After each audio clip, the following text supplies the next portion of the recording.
Hello friends, welcome back to the new video. Today video title is guys how to own location. Guys, your phone location setting guys you want to own in your Redmi phone.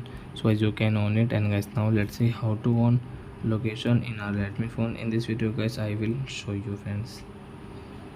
So before starting video friends, I want to tell you, if you're in my channel and are watching my video first time, so first of all go and subscribe my channel, click the bell icon and like my video. So friends, now let's start video. First of all, open your phone setting to own your location, phone setting location. Then guys scroll it and guys come in your this location setting, second last tap here. Guys you can see location access, so you can own from here. So I hope friends you have understood how to own location setting in our location access in our Redmi phone. So that's it guys, thanks for watching. Now we will meet to next video with new topic. Before going guys, please go and like my video, subscribe my channel. Bye bye friends.